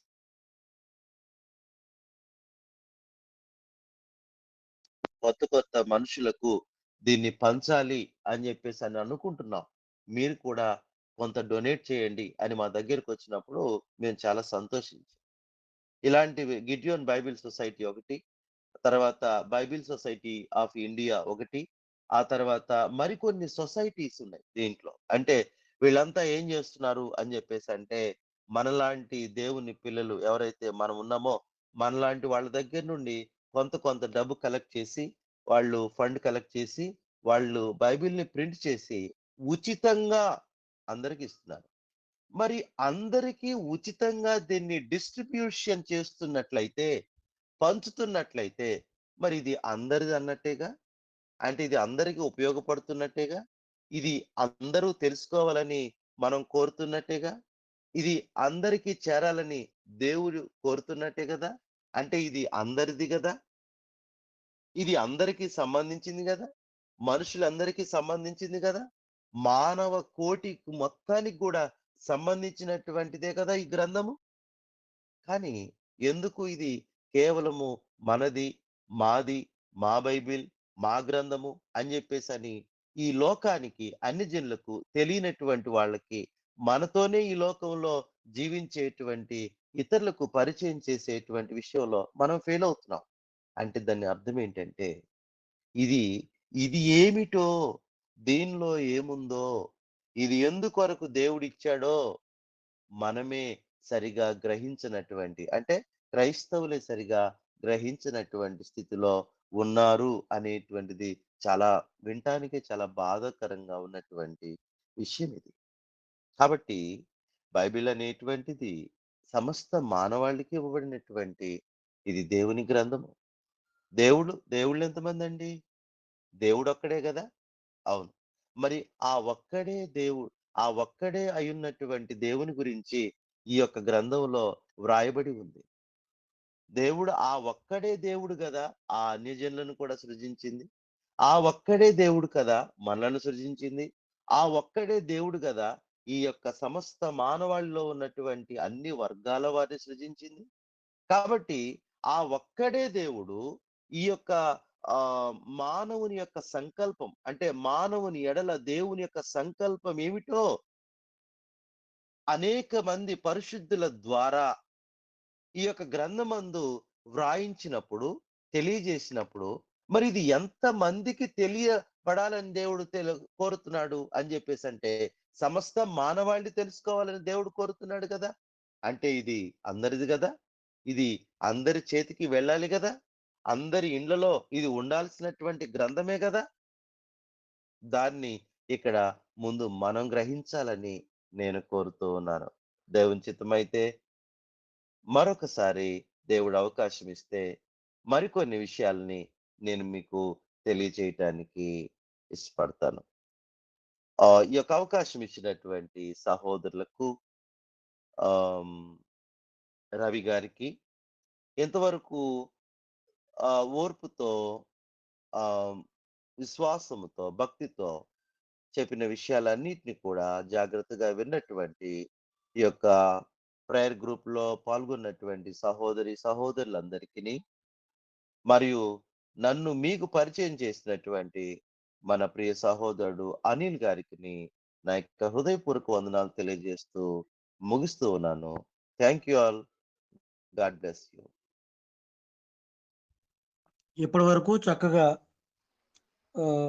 బైబిల్ పరిచయం అనేటువంటి పాఠానికి సంబంధించి బైబిల్ ఒక గైడ్ అని, దానిని అది మానవ కోటికి విధి అని, కాబట్టి దానిని మనం పరిచయం చేసేటువంటి విషయంలో మనం విఫలమవుతున్నామని చెప్పి చక్కగా తెలియజేసినటువంటి సహోదరులు జాన్ ఎలక్స్ గారికి వందనములు తెలియజేస్తూ, సార్ మీరే ముగింపు ప్రార్థన చేయండి. ఓకే, ప్రార్థన. సకల ఆశీర్వాదములకు కారణభూతుగా మమ్మల్ని మిక్కిలిగా ప్రేమిస్తున్న మా తండ్రి, మీరు మాకిచ్చిన మా జీవమును బట్టి, సమస్త ఈవులను బట్టి, మా ప్రభు అయిన యేసుక్రీస్తుని బట్టి, మీరిచ్చినటువంటి జీవవాక్యమును బట్టి తండ్రి మీకు కృతజ్ఞతాస్తుతులు చెల్లిస్తున్నాను. ఉదయకాల సమయంలో ఈ రీతిగా మనుషులందరూ నిద్రిస్తున్నటువంటి సమయంలో ఎంతో మంది తమ యొక్క భౌతికమైనటువంటి కార్యకలాపాలను ప్రారంభించాలి అనేటువంటి ఆలోచనతో వాళ్ళు ఇతర కార్యక్రమాల్ని చేసుకునేటువంటి విషయంలో బిజీగా ఉన్నటువంటి ఇలాంటి సమయాలలో మీ వాక్యాన్ని చదువుకుంటూ, ధ్యానిస్తూ, మీ వాక్యానుసారంగా జీవించాలనేటువంటి ఆలోచన, ఆశ కలిగినటువంటి మీ బిడ్డలు ప్రతిరోజు ఉదయకాల సమయంలో 5 నుండి 6:20 నిమిషముల వరకు తండ్రి మీ యొక్క వాక్యాన్ని చదువుతూ, ధ్యానిస్తూ, నేర్చుకుంటూ, ఆ ప్రకారంగా జీవిస్తూ అనేక మందికి మాదిరిగా ఉన్నారు. అటువంటి బిడ్డలను మీరు దీవించండి, ఆశీర్వదించండి. ఈ కార్యక్రమాన్ని నడిపిస్తున్నటువంటి సహోదరులు రవి గారిని, వారి యొక్క స్థానిక సంఘాన్ని, కుటుంబాన్ని దీవించండి. అలాగే మరి ఈ యొక్క కార్యక్రమంలో దేవుని యొక్క వాక్యాన్ని వివరించినటువంటి అనిల్ గారిని కూడా మీరు జ్ఞాపకం చేసుకోనండి. పాల్గొన్నటువంటి వారిని జ్ఞాపకం చేసుకోనండి.